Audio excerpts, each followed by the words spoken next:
بسم اللہ الرحمن الرحیم۔ کچھ ایسے حالات کریٹ ہو رہے ہیں انٹرنیشنل لیول پہ کہ اب بلا کسی تردید کے خوف کے یہ کہا جا سکتا ہے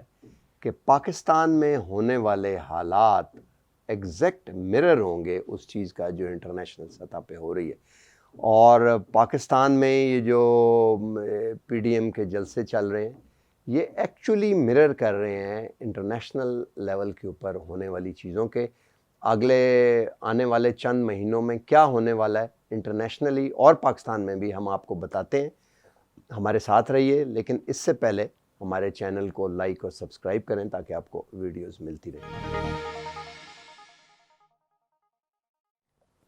ویلکم بیک۔ ہم پہلے بھی ذکر کر چکے ہیں کہ امریکہ کا بالکل at its own international level پہ حالات کو چلانا اب ان کے لیے پاسبل نہیں رہا، جس کی وجہ سے الائنسز بن رہی ہیں، اور دو تھیٹرز میں ایشیا کو انہوں نے تقسیم کیا ہوا ہے۔ ایک تو انڈو پیسیفک ہے جس میں انڈیا، پاکستان، چائنا اور ترکی، ایران، یہ والے ممالک شامل کیے انہوں نے، اور دوسرا تھیٹر ہے عرب کا جس میں اسرائیل اور عرب ممالک اور نارتھ افریقہ بھی، لیبیا وغیرہ اور باقی کے تیونیزیا اور موراکو اور یہ سارے جو ہیں ملک یہ بھی اس میں شامل ہیں، جی سی سی کنٹریز بھی اس میں شامل ہیں، دبئی وغیرہ بھی، قطر، یہ سارے اس کا پارٹ بنایا، ایون یمن بھی، اور عمان وغیرہ ہیں وہ بالکل ہمارے قریب بھی آ جاتے ہیں، بٹ ان کو بھی انہوں نے عرب تھیٹر میں رکھا ہے۔ اب عرب تھیٹر کو وہ چاہتے ہیں کہ اسرائیل لیڈ کرے، اور انڈو پیسیفک کو لیڈ نہ بھی کرے تو ریپریزنٹ امریکہ اور ویسٹ کو جو ہے وہ انڈیا کرے۔ اس تھیٹر میں مسئلہ یہ ہے کہ یہاں پہ نیوکلیئر پاورز بیٹھی ہوئی ہیں، پاکستان، چائنا اور انڈیا، تو بہت بڑا کوئی قدم اٹھانا پاسبل نہیں ہے، جس کی وجہ سے ریلیونٹ پیس پریویل کر رہا ہے اور شاید آگے رہے بھی۔ لیکن عرب تھیٹر میں کیونکہ اسرائیل سے کسی کا کوئی مقابلہ نہیں ہے تو وہ آگے حالات چل رہے ہیں اور زیادہ چینجز اس تھیٹر میں آ رہے ہیں۔ لیکن پاکستان کا کی خوش قسمتی یا بدقسمتی یا جو بھی کہیے، کچھ ایسا ہے کہ عرب تھیٹر میں آنے والے چینجز سے بھی پاکستان میں بہت سے چینجز آ رہے ہیں۔ مثال کے طور پہ اب عرب کنٹریز جو ہیں وہ اسرائیل کو تسلیم کرنے جا رہی ہیں۔ ابھی آپ نے سنا ہوگا کہ مائک پومپیو آئے اور ان کی ملاقات بھی ہوئی سعودی عرب میں، اور اسی دوران اسرائیل کے جو وزیر اعظم ہیں نتن یاہو وہ بھی، اور موساد کے چیف وہ بھی آئے اور ان کی ملاقات ہوئی، اور اسرائیل کے حوالے سے چیزیں، اور ساتھ ہی یہ ایک قسم کی عرب کنٹریز کی طرف سے یہ ایک انڈیکیشن بھی دی گئی کہ اگر پاکستان اسرائیل کو تسلیم نہیں کرتا، اس کیمپ میں آ کے فیسیلیٹیٹ نہیں کرتا، تو اس کے مالی اور دیگر جو ہیں وہ مضمرات ہو سکتے ہیں۔ مثال کے طور پہ دبئی نے ویزا پہ پابندی لگا دی اور کہا یہ کہ کووڈ کی وجہ سے ہم نہیں آ رہے، لیکن انڈیا پہ نہیں لگائی۔ انڈیا میں ہم سے بہت زیادہ کووڈ پھیلا ہوا ہے، تو اس سے انڈرسٹوڈ ہے کہ ہمیں مالی مشکلات بھی اس تھیٹر کی وجہ سے ہو سکتی ہیں۔ اگر پاکستان تسلیم نہیں کرتا اسرائیل کو، تو ایک طرح سے اسرائیل کا وہ تسلیم کرنے کا اور ون سٹیٹ تھیوری وہ کسی حد تک ادھوری رہ جاتی ہے،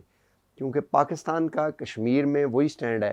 جو مڈل ایسٹ میں فلسطینیوں اور مسلم او آئی سی کا سٹینڈ تھا ایک زمانے میں، ابھی بھی ہے، بٹ وہ تو تسلیم کر رہے ہیں۔ تو اگر پاکستان تسلیم نہیں کرتا تو انڈیا میں بھی مسائل، تو ایک قسم کی جو پاکستان کو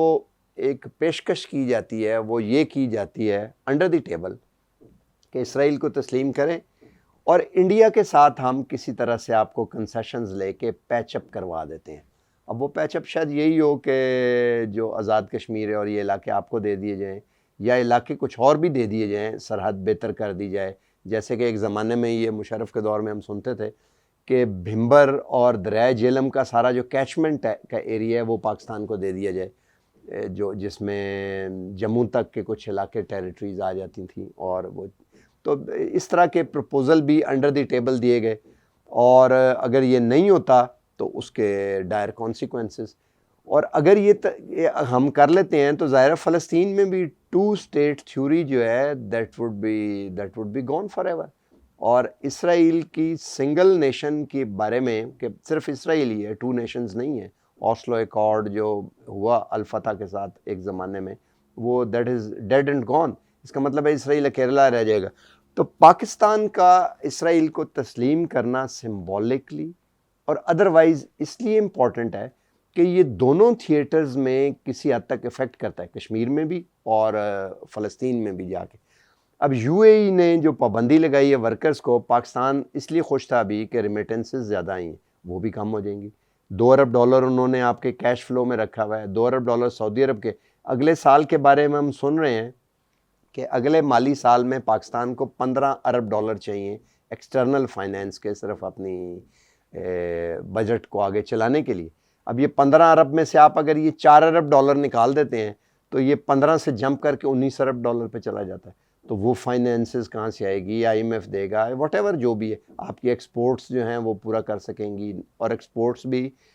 یورپین یونین اور امریکہ کو جاتی ہے جہاں وہ افیکٹ کر سکتے ہیں۔ تو اس لیے یہ حالات جو ہیں ایکسٹرنل فرنٹ پہ ہیں۔ اب یہ کہا جا رہا ہے کہ انٹرنلی بھی جو پی ڈی ایم چل رہی ہے ان کو ایک حمایت حاصل ہے سعودی عرب اور گلف سٹیٹ کی، دبئی وغیرہ کی، اور پی ڈی ایم کو جیسے کہ ہم سب کو پتہ ہے کہ جس وقت مجاہدین کو ٹرائی کیا گیا اور انہیں ٹرینڈ کیا گیا افغانستان میں پہلی وار میں سوویت یونین کے اگینسٹ، تو اس وقت پاکستان میں اہل حدیث نہ ہونے کی وجہ سے مولانا فضل الرحمان کو موقع دیا گیا کہ یہ جہاد افغانستان میں سو کالڈ اس میں حصہ لیں۔ اس وقت سے بڑے مضبوط ہیں یہ جو ڈیزل وغیرہ کا ہم سنتے ہیں، وہ ڈیزل کے پرمٹ اسی لیے ان کو دیے جاتے تھے کیونکہ افغان وار کی وجہ سے، جس کی وجہ سے ان کی وہ وزیر اعظم نے کئی دفعہ ان کو مطلب چھیڑا بھی کہہ کے یہ بات۔ تو انٹرنلی پاکستان کو پی ڈی ایم کو سائلنٹ سپورٹ اور باہر سے یہ پابندیاں لگا کے، تو یہ وہ سینڈوچ ہے جس کے اندر پاکستان اس وقت گرائنڈ ہو رہا ہے، اور اس سینڈوچ میں اندر سے ظاہر ہے پولیٹیکل گورنمنٹ اگر یہ نہ رہے اور سول انریسٹ ہو جائے تو پاکستان کے لیے بڑا مشکل ہو سکتا ہے، اور ملٹری کسی حد تک ہینڈل کر رہی ہے اس کو، اور موجودہ گورنمنٹ کے ساتھ مل کے ڈیموکریسی آگے چلا گئی۔ یہ وہ ٹف حالات ہیں جس کے بارے میں یہ کہا جاتا ہے کہ دسمبر تک کی مولانا فضل الرحمان اور ان کو امید ہے۔ اسی لیے آپ دیکھیں کیونکہ انہیں پتہ ہے کہ Pakistan military is the last bulwark, وہ ڈائریکٹ اب ملٹری کو چیلنج کر رہے ہیں اور کہتے ہیں کہ ملٹری نہ کرے اور آگے ہٹائے، اور دوسری طرف سے ملٹری جو ہے شاید وہ ویٹ کر رہی ہو، جو اسٹیبلشمنٹ ہے وہ ویٹ کر رہی ہو مارچ کا، کہ تاکہ سینٹ کے الیکشن ہو اور سینٹ میں پی ٹی آئی کی میجورٹی آئے اور کچھ لیجسلیشن کروا سکیں جس کا بڑا نقصان ہو رہا ہے۔ فار ایگزامپل ابھی دیکھیں کووڈ کے بارے میں جو اسکول بند ہوئے، سندھ نے اس کے بارے میں بالکل الگ موقف اختیار کیے۔ اب جو ہیلتھ ہے اور ایجوکیشن ہے یہ فیڈرل سبجیکٹ ہونا چاہیے، انوائرمنٹ فیڈرل سبجیکٹ ہونا چاہیے، اس کے علاوہ کچھ اور چیزیں بھی ہیں، تو ہو سکتا ہے کچھ امینڈمنٹس کروانے کیا ویٹ کر رہی ہوں، اور یہ ساری سٹرگل اس لیے جو ہے یہ باٹم اپ ہو کے آ رہی ہے۔ اس لیے ایڈوائس تو کیا گورنمنٹ کو چاہیے کہ جو ایکسٹرنل پریشر ہے اس کو ریلیز کرنے کے لیے شٹل ڈپلومیسی اور بڑی تیزی سے سعودی عرب اور یو اے کم از کم سعودی عرب کے ساتھ تو اچھی ڈپلومیسی کرے، اور لگتا ہے کہ سعودی عرب کی کچھ اس معاملے میں کچھ انڈرسٹینڈ انہوں نے کرنا بھی، ہم پھر کبھی اس پہ بات کریں گے کہ کس طرح دبئی نے سعودی عرب کی پیٹھ میں چھرا گھونپا ہے، پرنس محمد بن زید نے کس طرح سے پرنس محمد بن سلیمان کو آگے لگا کے ان سے غلط کام کس طرح کروائے، اس پہ ہم پھر کبھی وی لاگ کریں گے۔ بٹ لگتا ہے کہ سعودی عرب میں ریئلائزیشن ہے، انہوں نے طیب اردگان سے بھی بات کی ہے، اور ترکی بھی ہو سکتا ہے کچھ معاملات میں ان سے حالات بہتر کرے، اور ایران سے بھی وہ انٹرسٹڈ ہیں اپنے معاملات کچھ بہتر بنانے کے لیے۔ تو دیکھنا یہ ہے کہ جو انٹرنلی ہو رہا ہے اس کو کنٹرول کرنے کے لیے، اور ایکسٹرنلی جو ہو رہا ہے ایکسٹرنل لیول پہ جو ہو رہا ہے اس کو بھی کنٹرول کرنے کے لیے اب جو گورنمنٹ ہے وہ کس طرح بیہیو کرتی ہے۔ عمران خان پہ بڑا اس چیز کا میں سمجھتا ہوں پریشر ہوگا، اور he must put his act together. آج کے لیے اتنا ہی، ملتے ہیں اگلے وی لاگ میں۔ ہمارے چینل کو لائک اور سبسکرائب کریں تاکہ آپ تک ویڈیوز پہنچتی رہیں۔ اللہ حافظ۔